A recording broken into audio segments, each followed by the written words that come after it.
बृहत बेंगलुरु महानगर पालिके के वार्डों के लिए रिजर्वेशन फहरिस्त जारी हो चुकी है। कर्नाटक हुकूमत ने बीबीएमपी के तमाम 243 वार्डों को रिजर्वेशन और जनरल कैटेगरी में तकसीम किया है।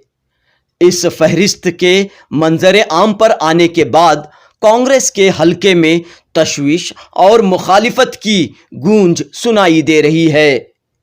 बीबीएमपी के साबिक अपोजिशन लीडर अब्दुल वाजिद ने कहा कि रियासत की बीजेपी हुकूमत ने डिलिमिटेशन और रिजर्वेशन के मौके पर अपनी पार्टी के उम्मीदवारों को फ़ायदा पहुंचाने का मंसूबा बनाया है।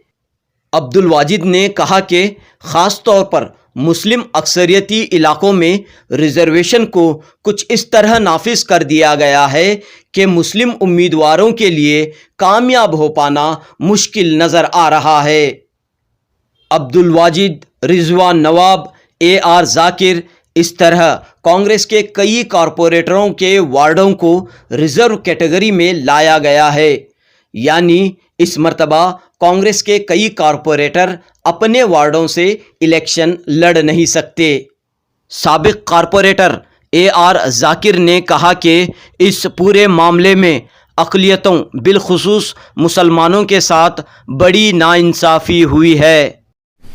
एक सोची समझी साजिश हुई है मुसलमानों के ख़िलाफ़ और माइनॉरिटीज़ के ख़िलाफ़, जहां कॉरपोरेटर्स, सेक्युलर कॉरपोरेटर्स हुआ करते थे कांग्रेस के, JDS के, वो कॉरपोरेटर्स को चेंज कर डिलिमिटेशन के तहत पहले वार्ड को चेंज किया गया। उसके बाद फिर कैटेगरी जब आई, अनएक्सपेक्टेड कैटेगरी जो आई, एज़ पर सेंसस 2010 सेंसस होना था, सेंसस के मुताबिक नहीं हुआ। जहाँ पर माइनॉरिटीज़ की तादाद है वहाँ पर SC किया गया है, जहाँ पर SC पॉपुलेशन है वहाँ पर दूसरे कैटेगरीज किए गए हैं। तो एक बहुत बड़ी नाइंसाफ़ी हुई है माइनॉरिटीज़ को लेकर, और ये एक सेकेंड लाइन लीडरशिप को ख़त्म करने की एक साजिश गवर्नमेंट की जो चल रही है, इसके ख़िलाफ़ ज़रूर ज़रूर हम लोग ऑब्जेक्शंस फाइल करेंगे। 7 दिन का टाइम दिया गया है, ऑब्जेक्शंस फाइल करेंगे। अगर उधर सुनवाई नहीं हो रही है तो we will approach the higher courts. Sir, आप हायर कोर्ट में जाएंगे तो क्या इलेक्शन के मुलतवी होने के भी इम्कानात हैं? जी, इलेक्शन डिले होने के भी इम्कानात हैं। इलेक्शन डिले होते तो हो, लेकिन नाइंसाफ़ी नहीं हो लोगों के साथ। ठीक है, बस वही चाह रहे हैं हम लोग। अब्दुल वाजिद ने कहा कि रिजर्वेशन की फहरिस्त पर एतराज़ात दर्ज करने के लिए 7 दिनों का वक्त दिया गया है। उन्होंने कहा कि चूँकि रियासत की बीजेपी हुकूमत अक़लियतों को नज़रअंदाज करते हुए आ रही है, लिहाजा एतराज़ात के बावजूद रिजर्वेशन की फहरिस्त में कोई बड़ी तब्दीली की उम्मीद नहीं की जा सकती। पेश है जुनूबी न्यूज़ की रिपोर्ट। अभी आप सब जानते हैं, जब 198 से 243 वार्ड करवा गया, डिलिमिटेशन हुआ, और इन पूरे डिलिमिटेशन में ज्यादातर जहां पे बीजेपी के MLA हैं वहां पे वार्ड बढ़ाए गए, और जितने भी नए कॉन्स्टिट्यूंसी, नए जो असेंबली जो बेंगलोर से बाहर है, वहां पे वार्ड्स ज्यादा हो गए। इसका मतलब यही है कि आगे अगर इलेक्शन होता है तो उनका वापस बेंगलोर में अपना कब्जा जमाना है, वापस बीबीएमपी में उनका मेयर आना है। इस हिसाब से उन्होंने डिलिमिटेशन किया गया। ऑब्जेक्शंस भी बहुत कॉल फॉर किए गए, 3-4 हज़ार ऑब्जेक्शंस भी हमने डाले थे पूरे हमारे पार्टी से और बहुत से कॉन्स्टिट्यूंसी से, बट लेकिन बीजेपी ने कोई ऑब्जेक्शन को लिया नहीं गया और फाइनल नोटिफिकेशन कर दिए। उसके बाद में सुप्रीम कोर्ट ने रिजर्वेशन करने के लिए कहा।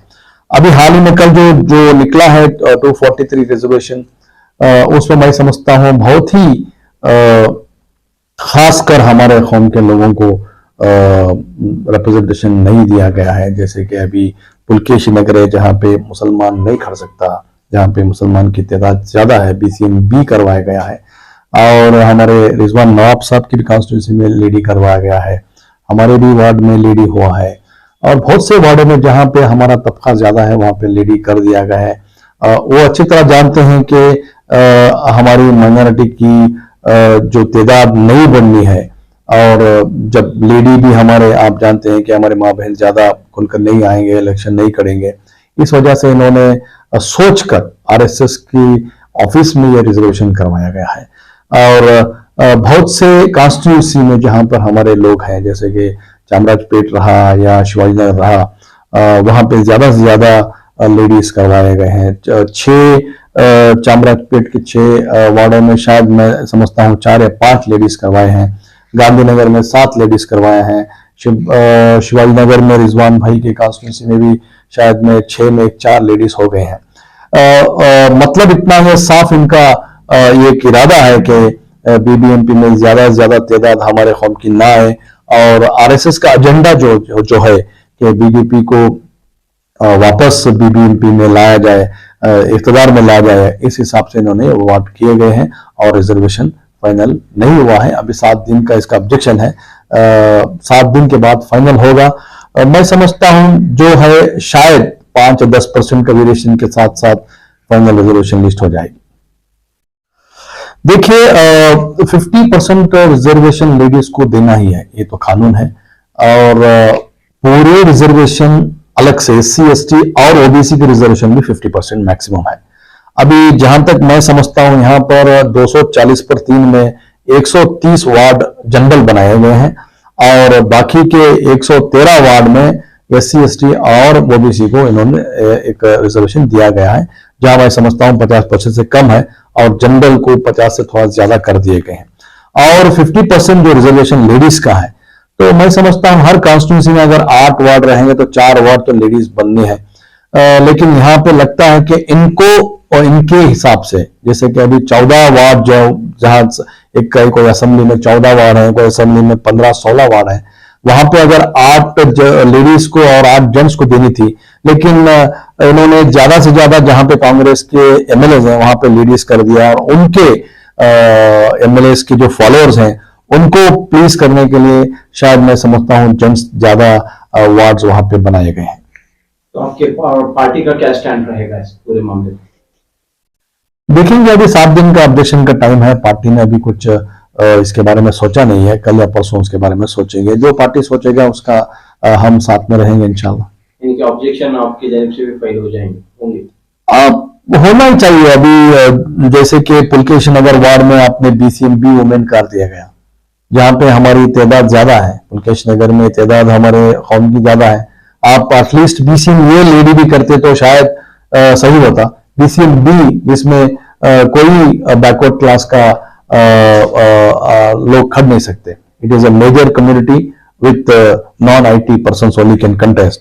इस हिसाब से वहां कंप्लीटली नेग्लेक्ट किया गया है। ये हिसाब से हमको कुछ ऑब्जेक्शन करने चाहिए।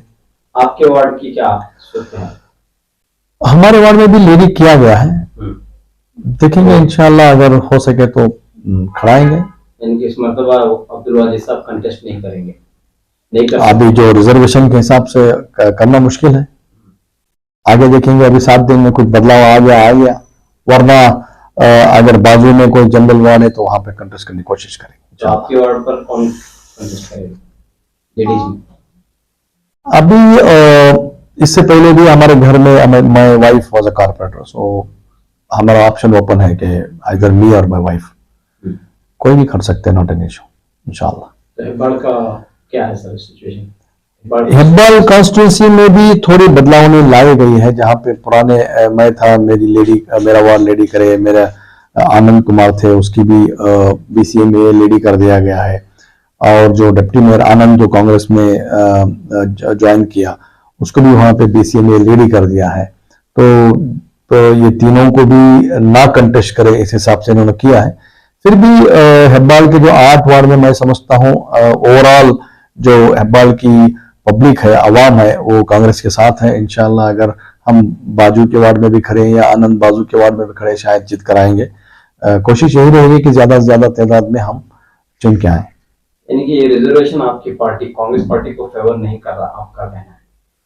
डेफिनेटली कांग्रेस पार्टी को फेवर नहीं कर रहा है। यहाँ पर जहां पे ज्यादा से ज्यादा BJP आए, इस हिसाब से यहाँ पर रिजर्वेशन किया गया है।